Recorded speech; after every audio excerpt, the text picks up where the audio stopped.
Hello, tip of the day from a former cult member. So I've been thinking about this topic of I've been thinking, do I want to put neurodivergence in this or not? And I'm going to, but it's going to be universal. I'm going to speak on some neurodivergent terms and things I've learned since my children have autism, and then it turned out they got it from me. So I wanted to speak a little bit about cults in neurodivergent women and how they are specifically manipulated. And if you're a neurodivergent woman, that could be ADHD, that could be OCD, bipolar, any of those things in the neurodivergent brain or monotropic brain.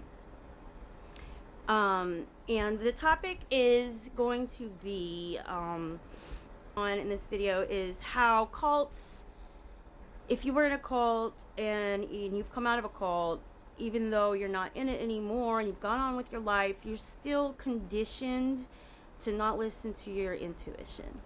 Your nervous system has been taught to question yourself, to question your voice, to become smaller, especially if you're a neurodivergent woman, because if you are, then you're probably very honest and you believe people when they tell you things, and you're literal like me, and you have good faith in what people tell you.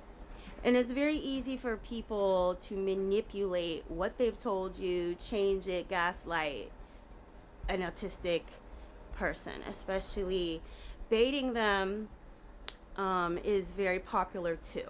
Baiting an autistic person, especially female, I mean, it is a spectrum, so I mean, I'm sure there's males too, but you know what I'm saying, like a pattern.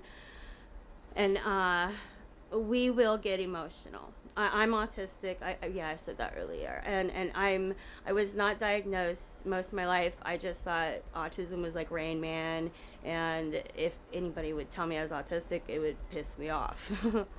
Nobody really said that. Somebody mentioned ADHD to me once, which that pissed me off too, because I didn't understand that could be hyperactive brain. Not like I'm not running around here, but kind of do sometimes. So maybe.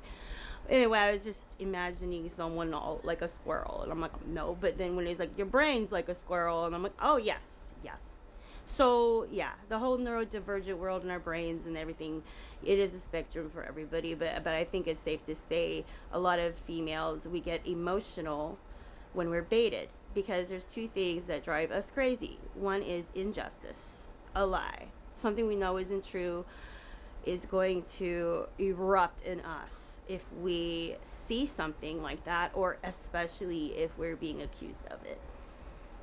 And also baiting our autistic traits of being emotional. So then, like, if you gaslight us or something, we're going to have an emotional response that other people, it's easy to make a narrative about an autistic woman, because if she's telling truths, then she's a threat. If she's questioning herself, you can gaslight her, and you can write a whole narrative around her to keep a control structure in a cult or a relationship. And if you've come from a cult, you're already conditioned to question reality when other people are telling you a different narrative than the one that you have, because you've been taught to listen to God, which technically should be good, but in a cult, they are God there. They take over the role of God.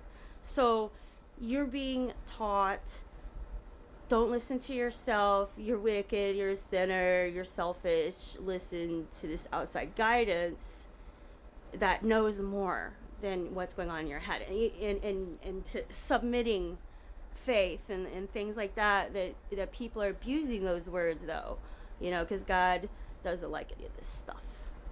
I'll tell you that much. If there's a God, he doesn't like this shit. There's no way.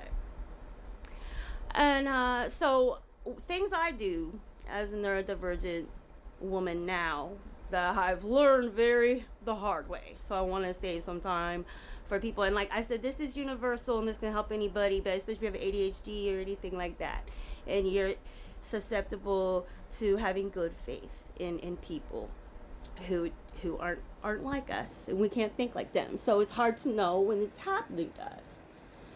One way I have figured out to stop this is I started, because one of my hyper focuses is politics. And I watched this movie with James Comey, and I noticed he took notes, and the FBI takes notes after they attend a situation they're uncomfortable with. So I started doing that. I started messaging myself on Facebook. You can message yourself. And if I'm in a situation, I'm like, this is uncomfortable, or I'm just like, did I act stupid there, or did I look autistic? I'll put it in there.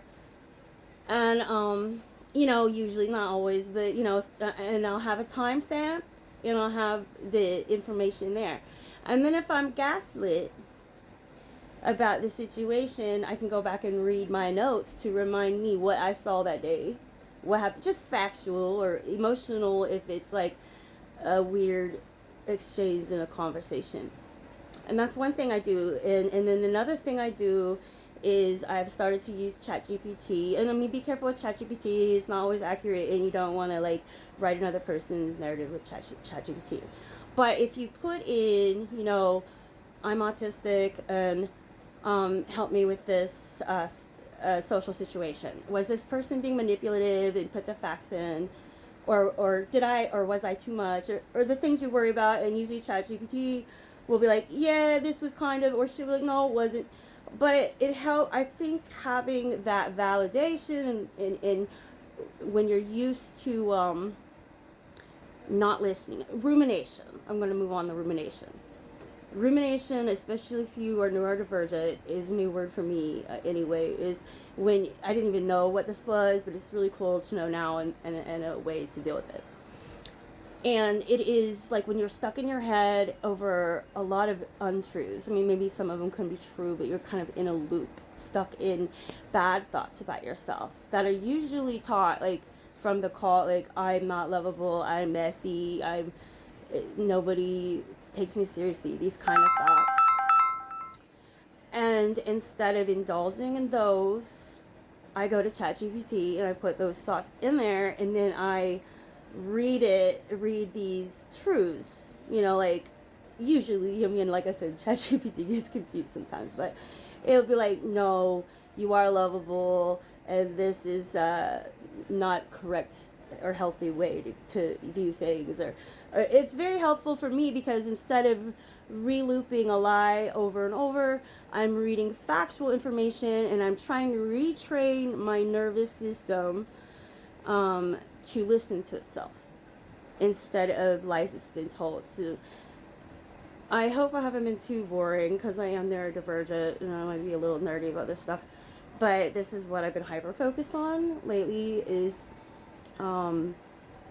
how to listen to my own voice, how to hear my head without, and also, this is one big thing I learned as a neurodivergent woman, or anybody neurodivergent.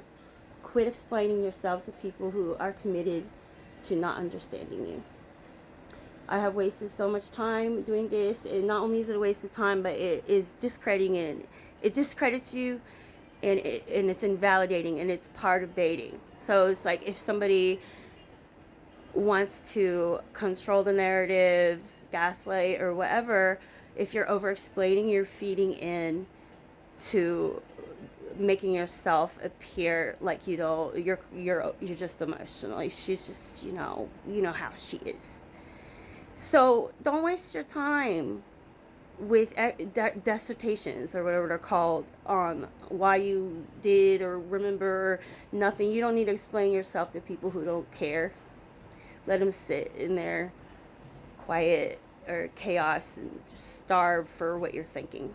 Everybody doesn't deserve to know what you think and who you are. But start listening to yourself, and I hope some of these tips with ChatGPT and whatever helps, and watch out for them cults.